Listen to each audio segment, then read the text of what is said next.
최근 DMZ 3차 미북 정상회담 과정에서 완전히 제외된 것과 관련해 조만간 사임할 것이다라는 예측을 담은 보도가 나왔습니다. 이 스티븐 비건 국무부 대북 특별대표가 존 볼튼 보좌관의 후임으로 예상이 되어서 미국 외교 안보 라인이 마이크 폼페이오, 스티븐 비건 이 두 탑 체제가 될 전망입니다. 조기석 기자. 네, 안녕하십니까. 존 볼튼 국가안보보좌관이 곧 물러날 것이다라는 보도가 지난 주말에 나왔는데요. 네, 그렇죠. 참 관심을 모으고 있습니다. 사실 뭐 존 볼튼 관련해서 물러날 것이다, 뭐 그만둘 것이다는 얘기는 이전에도 많이 나왔기 때문에 이번에도 또 그러다가 또 그냥 어영부영 흐지부지 되는 것 아닌가 이렇게 생각할 수도 있는데 이번에는 여러 가지 정황상 또 보도의 어떤 이 특성상 좀 사실이지 않나 이런 생각이 듭니다. 보도는 디 어틀랜틱이 보도했죠. 미국에서 가장 유석 있고 권위 있는 평론지고요. 처음에는 이제 문화적인 그런 그 월간지였는데 지금은 네. 뭐 국제관계, 정치 여러 가지 면에서 이 보도를 하는 그런 시사 종합지로 거듭났고요. 권위 있는 그 잡지입니다. 그런데 그 지난 6일 토요일 날, 지난주 토요일 날 토머스 라이트 브루킹스 연구소 선임 연구원이 디 아틀란틱에 기고를 했는데 존 볼튼 백악관 국가안보 보좌관이 그 국가안보 보좌관직에서 곧 물러날 것이다 이런 예상했습니다. 그러면서 스티븐 비건 국무부 대북 특별대표가 후임자가 될 가능성이 높아 보인다. 이런 얘기를 했습니다. 그러면서 그런 여러 가지 이유로 이제 지금 말씀해주신 그런 최근에 나타난 정황들을 들었는데요. 만약에 사실이라면 이런 일이 실제로 벌어진다면 앞으로 미북 협상에 상당한 그런 그 호재가 될 가능성이 있고 트럼프 대통령이 본격적으로 미북 협상을 좀 타결 지으려는 어떤 성과를 내겠다는 그런 의지로 볼 수 있기 때문에 이건 굉장한 관심이 가는 대목이라고 할 수가 있겠습니다. 네. 그동안 존 볼튼 국가안보 보좌관 같은 경우에는 트럼프 대통령과 계속해서 엇박자를 내왔고 네, 그래서 그렇죠. 이제 눈엣 가시다 이런 보도가 참 많이 나왔었어요. 예. 그럼에도 불구하고 이번에 정말 물러설까 하는 생각이 들긴 하는데 네. 애틀란틱이 이렇게 확신을 가지고 네. 보도를 한 이유가 어디 있습니까? 네, 그런 보도를 한 좀 이유가 있는데요. 그 트럼프 대통령과 존 볼튼 보좌관의 그 노선의 차이, 의견의 차이가 갈수록 심해지고 있다고 합니다. 이제 그게 가장 큰 문제다. 그러니까 존 볼튼 보좌관이 강경파지만 때로는 좀 상황에 따라서 뭐랄까 유연한 모습을 보여줬다면 이렇게까지 가지 않을 수가 있는데 존 볼튼은 뭐 전혀 유연한 모습 보이지 않고 처음부터 끝까지 강경한 주장 일색이기 때문에 트럼프 대통령 입장으로서는 더 이상 함께하기 어려워졌다. 이제 이런 내용이 되겠습니다. 그래서 갈라서지 않을 수 없을 정도로 간극의 그러니까 서로 간의 차이가 너무 심해졌다 이렇게 얘기하고 있고요. 이번에 그 기고를 한 그 토머스 라이트 브루킹스 선임 연구원 같은 경우는 트럼프 대통령이 북한 문제도 그렇고 이란 문제도 그렇고 또 베네수엘라 사태 이런 여러 가지 지금 국제적인 미국이 관계가 있는 그런 이제 문제들과 관련해서 적절한 해결을 하기를 원하고 있는데 존 볼튼은 언제나 초강경 대응으로 일관하고 있고 트럼프 대통령에게 조언할 때마다 초강경적인 조언만 하기 때문에 트럼프 대통령의 신뢰를 완전히 좀 상실했다. 네. 이렇게 전하고 있습니다. 그래서 트럼프 대통령이 뭐 예전에는 이런 강경파가 또 필요한 어떤 그런 상황도 있기 때문에 적절히 존 볼튼을 눌러주면서 주변에 뒀지만 이제는 더 이상은 주변에 두기 어려운 상황이 됐다. 그 이유가 바로 내년도 2020년 11월 대선을 앞두고 있기 때문이라는 거죠.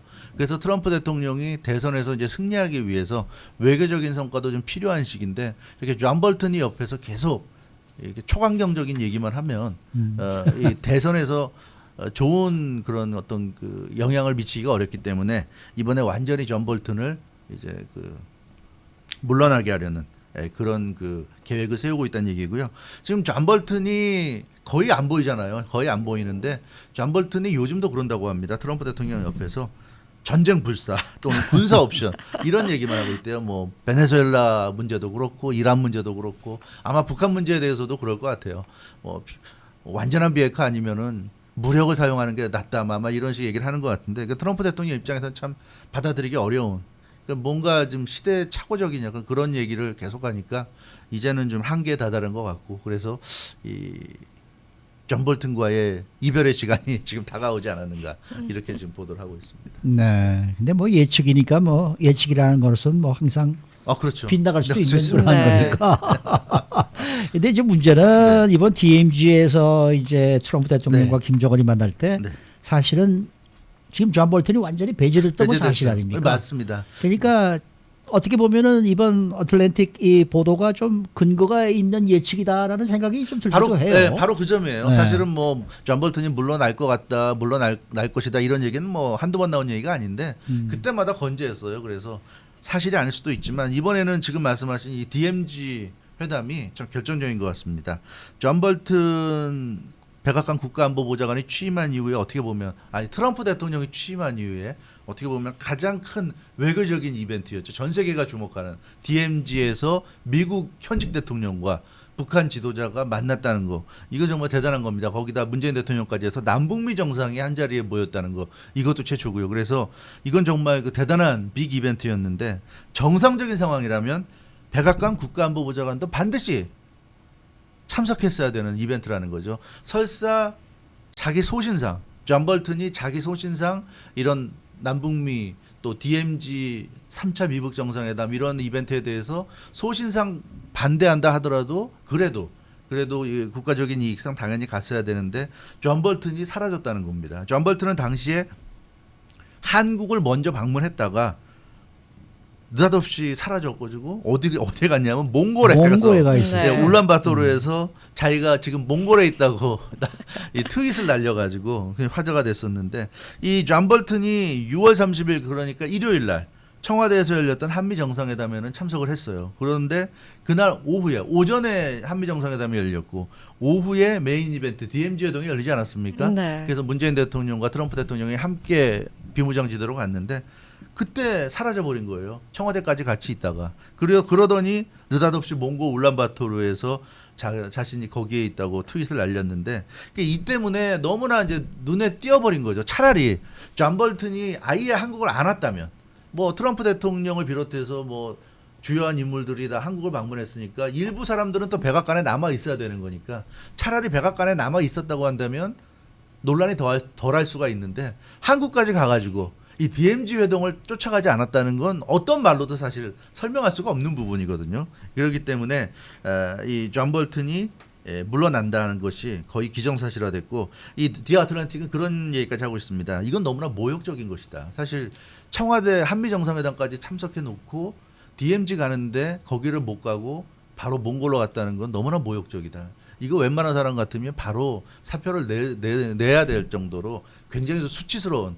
어떻게 보면은 그 백악관 국가안보보좌관이라는 건 상당히 중요한 자리인데 거길 끼지는 못하고 거기서 너는 오지 마, 넌 딴 데 가 이렇게 됐다는 거는 굉장히 심각하다는 얘기고요. 그래서 이 디아틀레틱은 존 볼턴이 마이크 폼페오 국무장관에게 완전히 밀렸다. 그 전까지는 사실 온건파 내지는 협상파라고 할 수 있는 마이크 폼페오와 강경파인 존 볼턴이 팽팽하게 좀 균형을 이뤘다는 그런 시각이 많았는데 이제는 뭐 완전히 마이크 폼페오 국무장관에게 밀려가지고 존 볼턴이 어떻게 할 수 없는 상황까지 가게 된 것 같다. 그래서 곧 사임할 것이라는 전망이 지금 워싱턴 정가에 파다하다고 합니다. 그리고 이 토마스 라이트 브루킹스 선임 연구원도 같은 해석을 하고 있고요. 지금 상황에서 존 볼턴이 자리를 지킬 것이라고 생각하는 사람이 있다면 그건 대단히 잘못된 생각이다.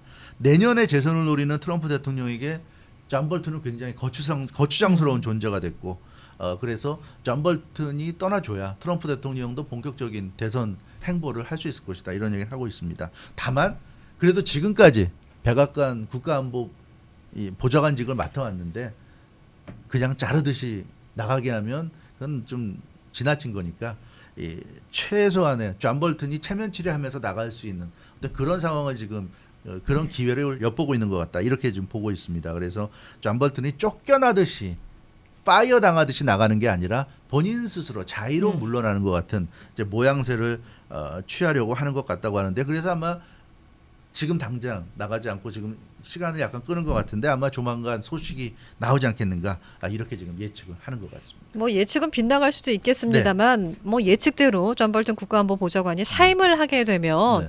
앞으로 있을 미북 협상이나 미북 정상회담에서 큰 변수로 작용을 할수 할 것 있죠. 같거든요. 네, 이제 그렇습니다. 트럼프 행정부 측에서는 이 존 볼턴이 사임하는 게 어떻게 보면은 좀 반가운 소식이 될 수도 있을 것 같아요. 그렇습니다. 네. 지금 북한도 지금 김영철 그동안 뭐라 그럴까요? 좀 미국과 협상을 주도해왔던 김영철 통일전선 그 부상이 좀 사실상 한 발 뒤로 물러서지 않았습니까? 네. 네, 그래서 지금은 이제 김영철이 이 협상에 나서지 않고 있는데 김영철도 대표적인 북한 내 강경파입니다. 그래서 어떻게 보면 최근에 북한이 먼저 김영철을 배제했고 이제 존 볼튼까지 물러나게 된다면 뭐 공교롭다면 공교로운 우연이지만 북한과 미국의 가장 그 강경파 인물들이 사라지게 되는 겁니다. 네. 사라지게 되는 거기 때문에 적어도 협상 그 직접적인 어떤 협상 과정에서는 이제 국면에서는 사라지는 것이기 때문에 이제 그렇게 본다면 이것도 어느 정도 그 트럼프 대통령과 김정은 사이에 어느 정도 공감대가 있는 부분이 아닌가 그렇게 볼 수도 있을 것 같고요. 그리고 지금 예측하는 대로 존 볼튼의 후임이 중요합니다. 근데 후임자도 비슷한 강경파가 들어온다면 사실 큰 의미가 없다고 볼 수도 있는데 지금 예상은 스티븐 비건 국무부 대북 특별대표가 백악관 국가안보 보좌관으로 올라갈 것이라는 예상이 지배적입니다. 이제 그렇게 되면 스티븐 비건은 뭐 아시다시피 지금 미국의 북한과의 협상을 총괄하는 그런 인물이고요. 물론 그 위에 마이크 폼페오 국무장관이 있지만 실질적인 그 모든 실무 협상을 총괄하는 인물이기 때문에 스티븐 비건이 백악관 국가안보 보좌관으로 올라간다면 아마 마이크 폼페오 국무장관과 투탑 체제로서 본격적인 미북 협상이 진행될 수 있지 않겠는가 그런 예상이 나오고 있습니다. 그리고 이 스티븐 비건은 트럼프 행정부 내에서 예전부터 신임이 두터웠던 인물이라고 그럽니다. 그러니까 지금은 다 물러났지만 제임스 매티스 전 국방장관, 제임스 켈리 백악관 전 비서실장 등이 지지했던 인물이라는 거죠. 이 제임스 매티스 전 국방장관이나 제임스 켈리 백악관 전 비서실장 같은 인물들은 굉장히 합리적인 인물들이었습니다. 그러니까 트럼프 대통령의 뭐 최측근이라고 하기도 어렵고 굉장히 합리적인 보수적인 인물들인데 이런 사람들이 굉장히 그 지지했던 인물이 스티븐 비건이기 때문에 스티븐 비건은 아마 이 백악관 국가안보 보좌관이 된다고 한다면 단순히 트럼프 대통령의 지지만 받는 것이 아니라 미국 내에서 워싱턴 정가에서도 충분히 지지를 받을 수 있는 인물들이다. 이제 그런 점에서 앞으로 미북 협상에서 상당한 이 탄력이 붙을 수 있는 좋은 조건이라는 그런 분석이 되겠고요. 다만 이제 한 가지 당장 이달 한 중순쯤부터 실무 협상이 이제 시작이 들어간다고 됩니다. 그러죠. 들어간다 네, 그러죠. 거기에 사실 그 실무 협상 대표가 스티븐 비건이고요. 미국 쪽에서는 북한 쪽에서는 김명길 전 베트남 주재 북한 대사가 이제 대표가 될 것으로 예상되는데 스티븐 비건 지금 대북 특별 대표가 백악관 국가안보 보좌관이 된다면 이 실무 협상의 대표로 나갈 수는 없는 거죠. 바뀌어야겠죠. 네. 바뀌어야 될 수밖에 없습니다. 그래서 당장 이달 중순에 시작될 그런 어떤 실무회담에서 대표가 바뀌는 그런 상황이 벌어질 수 있는데 그러나 큰 흐름에서 본다면 그게 뭐 큰 변수는 아닐 것 같고요. 그리고 또 한 가지는 존 볼턴이 이제 조만간 물러날 것 같다고 예상은 나오는데 정확히 언제 물러날지 모르니까 과연 이달 중순에 실무협상 전에 물러날지 아니면 그 시기를 지나서 물러날지 그건 알 수 없기 때문에 만약에 존 볼턴 백악관 국가안보 보좌관이 뭐 이번 주 다음 주쯤에 물러나지 않는다고 한다면 그렇다고 한다면 이달 중순에 있는 미북 실무 협상까지는 이 스티븐 비건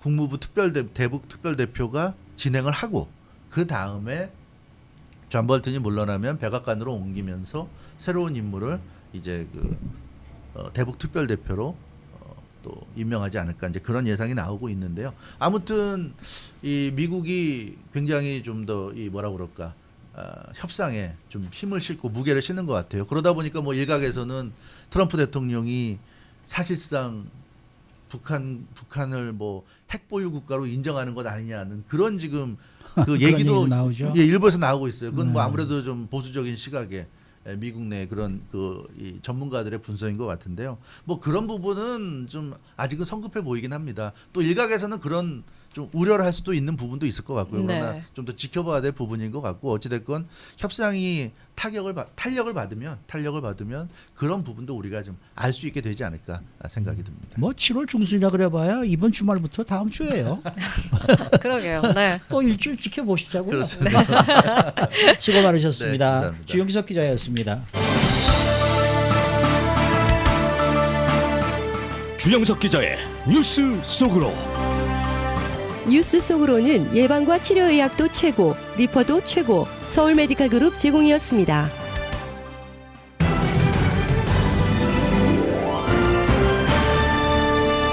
라디오